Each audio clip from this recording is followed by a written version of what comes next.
মুসলমান বন্ধুগণ আমার, ভাইয়ের আমার, আবু বকর সিদ্দিক রাদিয়াল্লাহু তাআলা আনহু এত বড় বুজুর্গ হওয়ার পরে, এত বড় সাহাবী হওয়ার পরেও যেই মানুষের জন্য জান্নাতের 8টি দরজা অপেক্ষা করতে থাকবে, সুবহানাল্লাহ। সবাই জান্নাতের জন্য অপেক্ষমান, আর আবু বকর সিদ্দিক এমন ব্যক্তিত্ব রাদিয়াল্লাহু তাআলা আনহু, ওনার জন্য জান্নাত অপেক্ষমান। আল্লাহু আকবার। হযরত ওমর রাদিয়াল্লাহু তাআলা আনহু, উনি তো এমন এক বয়োজ্যেষ্ঠ ব্যক্তি, এমন এক বুদ্ধিমান, এমন এক আল্লাহর কাছে প্রিয় বান্দা, বলে যে যেই মানুষটার জন্য রাসূল এত সুন্দর জান্নাত দেখে আসছেন, ওই রকম জান্নাত কারো জন্য আল্লাহ বানান নাই। সুবহানাল্লাহ।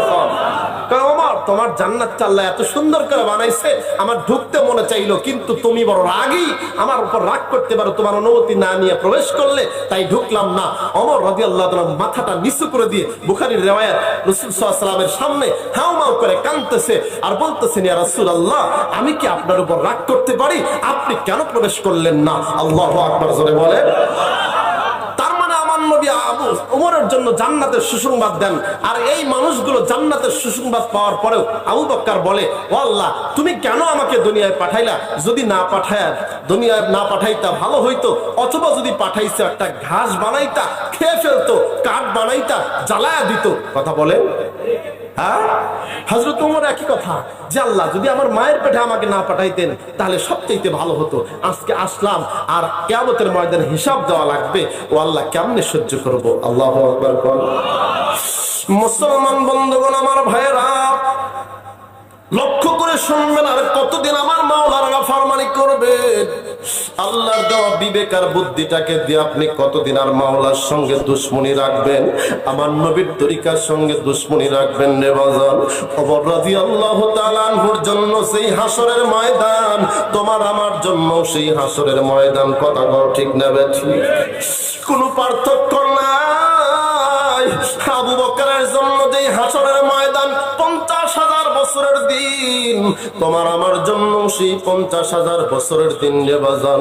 আবু বকর যদি এত আমল করার পরেও কান্দে, 8টি জান্নাতের দরজা অপেক্ষা করার পরেও যদি আবু বকর কান্দে, ওমর রাদিয়াল্লাহু তাআলা আনহু যদি বলে, আমি মায়ের পেটে না আসলেই ভালো হতো, এমন কথা যদি বলে, তুমি আমি এত কিসের সাহসী হয়ে গেলাম?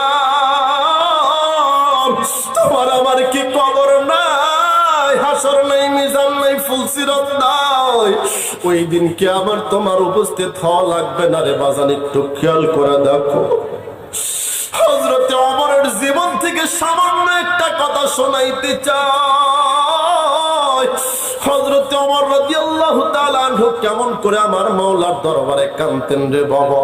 হঠাৎ করে একবার আমিরুল মুমিনিন আল্লাহর রাসূলের সাহাবী ওমরের খেলাফতের কালে বিচারের মসনদ থেকে উঠিয়া কেবলই মাত্র আরাম করার জন্য নিজের কামরায় ঢুকছে রে বাজার। ঢোকার পর একজন মাজলুম ব্যক্তি বাদী হয়ে বিচার দিচ্ছে। আমিরুল মুমিনিন খলিফাতুল মুসলিমিন, ও বাচ্চা নামদার গো, আজকে আমার উপর আমাকে জুলুম করছে, বিচার নিয়ে আপনার দরবারে আসছে। ওমর বড় রাগী মিজাজের ছিলেন। কি বুঝতে কষ্ট হইতেছে? কি খারাপ লাগতেছে? ওমরের দরবারে বিচার পাওয়ার জন্য আসছে রে বাজান, বিচার পাওয়ার জন্য বড় আশা নিয়ে আসছে মাজলুম বিচারা। ডাক দিয়া বলা, আমিরুল মুমিনিন খলিফাতুল মুসলিমিন, বাচ্চা নামদার বিচারটা একটু করে দেন। আমিরুল মুমিনিন কেবলই বিচারের মস্তক থেকে আসছে নিজের কামরায় আরাম করার জন্য। এই মানুষটার উপর রাগান্বিত হয়ে বেদ দিয়ে পিঠে আঘাত করেছে। আল্লাহু আকবার। আঘাত করার পর এই লোকটা চলে গেছে, যে বাচ্চার মন এখন খারাপ আছে, মিজাজ গরম আছে।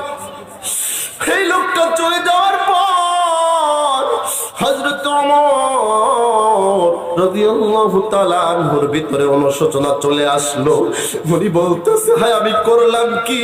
লোকটা আমার কাছে বিচার নিয়ে আসছে, আর আমি লোকটাকে আঘাত করে দিলাম, পিঠের উপর আঘাত করলাম রে।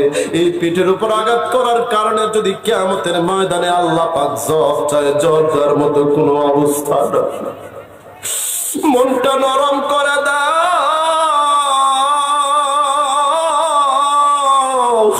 হযরত ওমর পেরেশান হয়ে গেছে, ব্যথিত হয়ে গেছে, লজ্জিত হইয়া তার খেলাফত থেকে একজন লোককে পাঠায় দিল, লোকটাকে ধরে নিয়ে আসো, নিয়ে আসো।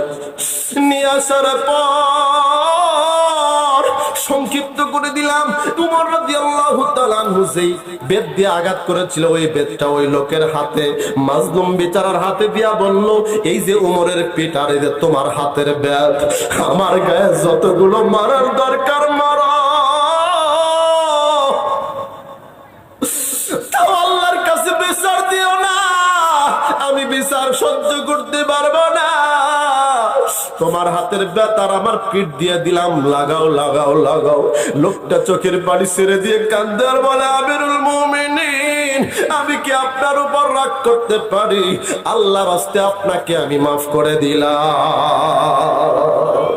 तुकु जाओ सुन्नते अहमद कुजा, तुकु जाओ सुन्नते अहमद कुजा, बा मुहम्मद कई बाबत नस्बत तुरा। मुसलमान তুমি কোথায় আর তোমার নবীর সুন্নাত কোথায়? তুমি কোথায়? তোমার নবীর সাহাবীরা কোথায়? হযরত ওমর বলে, এই যে বেতটা নাও, আমার পিঠে আঘাত করো। সাহাবী বলে, আমিরুল মুমিনিন, বুঝতে পেরেছি আপনি অনুশোচনা করেছেন, আমি মাফ করে দিলাম, আপনার প্রতি কিঞ্চিত পরিমাণ কোনো রাগ নাই। লোকটারে বিদায় দিয়া ঘরের মধ্যে নির্জনে বসিয়া আমার আল্লাহর দরবারে ক্ষমা চাওয়া শুরু করছে। আল্লাহকে ডাক দিয়ে বলে, আল্লাহ, একটু ডাক দেন না মাওলারে। আল্লাহু আকবার। আরো জোরে আওয়াজ করে বলেন, আল্লাহু আকবার। আল্লাহকে ডাক দিয়ে বলে, আল্লাহ, আমি তো একজন নিকৃষ্ট মানুষ ছিলাম, আমি তো একজন পথহারা মানুষ ছিলাম, পথভ্রষ্ট মানুষ ছিলাম, আমার তো কোনো সম্মান মর্যাদা ছিল না। আল্লাহ দয়া করে মায়া করে তুমি আমারে সম্মানের আসনে বসাইছো, মানুষের বাচ্চা তুমি বানাইছো। আল্লাহ, আমি যে জুলুম করে ফেলেছি, আমাকে মাফ করে দাও। আল্লাহু আকবার। কাঁদতে কাঁদতে কাঁদতে কাঁদতে চক্ষু মুবারক লাল হয়ে যায়। এইরকম করে কাঁদছেন কবরের ভয়ে, জাহান্নামের ভয়ে কাঁদছেন।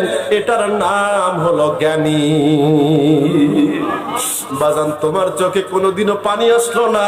কোনোদিন আল্লাহর কাছে কেঁদে মাপ চাওয়ার সুযোগ পাইলা না?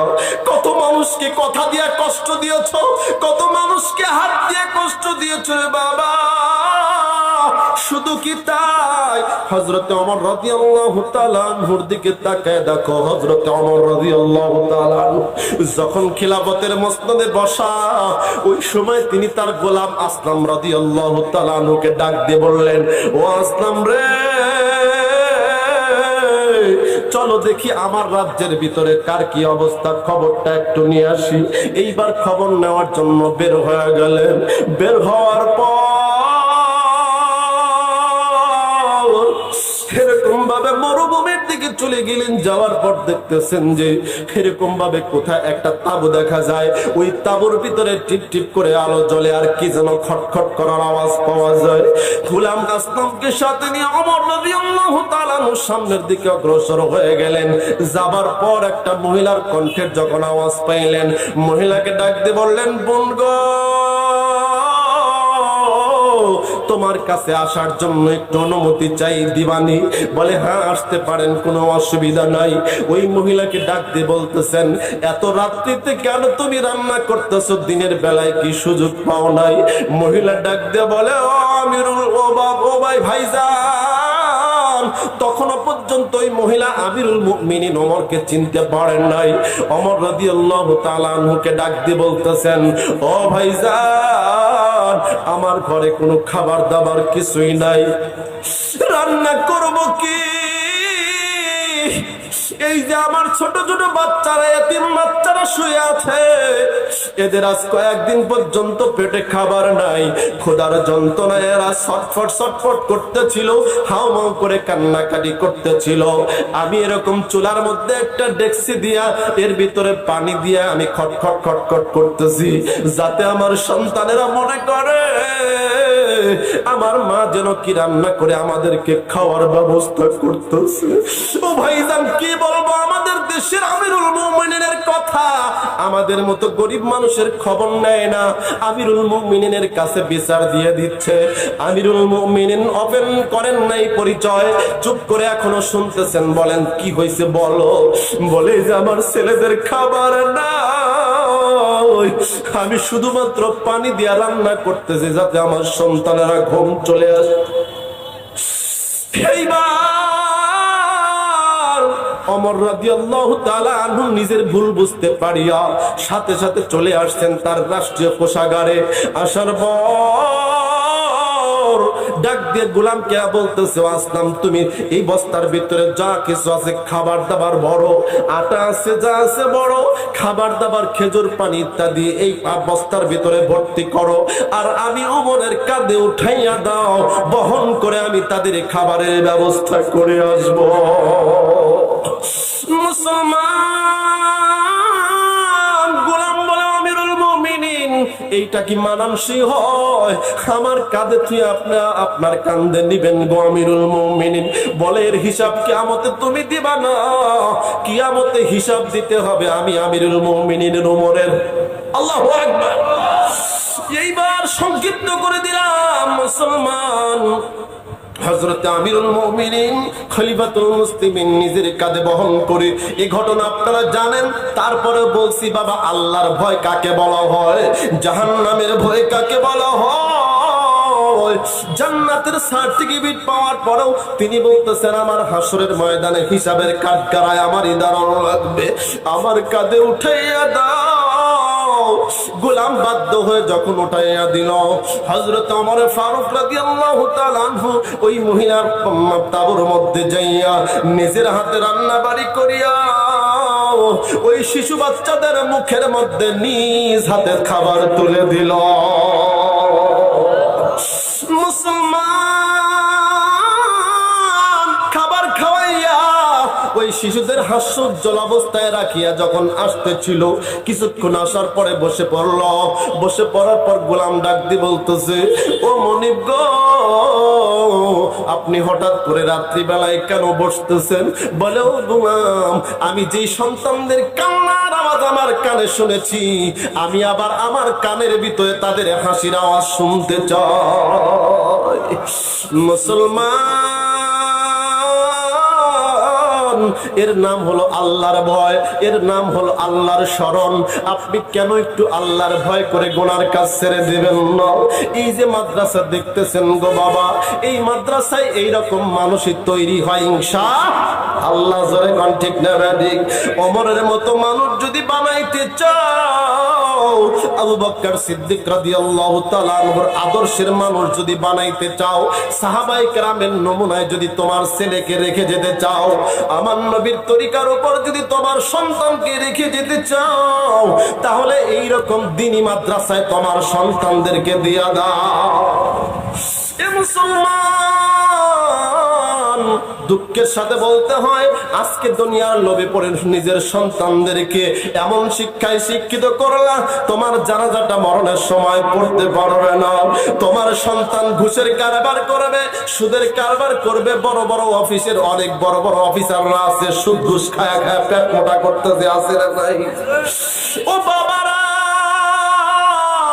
ও মায়েরা, যারা দুনিয়ার লোভে পড়ে নিজের সন্তানকে দ্বীনি শিক্ষা থেকে বঞ্চিত করতেছো, কিয়ামতের ময়দানে ওই সন্তানই তোমার জন্য জাহান্নামের কারণ হয়ে দাঁড়াবে। মাদমা, এর বিপরীতে তুমি যদি তোমার সন্তানদেরকে মাদ্রাসায় পড়ায় হাফেজে কোরআন বানায়া যাও, তোমার সন্তানদেরকে যদি আলেম বানায়া যাও, দুনিয়াতে টাকা পয়সার মালিক নাও হতে পারে, দুনিয়াতে তোমার কোনো কিছু নাও দিতে পারে, কিন্তু যদি তুমি মরণের মৃত্যু সজ্জায় শায়িত হয়ে যাও, তোমার সন্তান পাশে বসে বসে কোরআনের তেলাওয়াত করবে। তোমার সন্তানের তেলাওয়াতের বিনিময় আল্লাহ রাব্বুল আলামিন তোমার মুখ দিয়া কালেমা নসিব করে দিবে।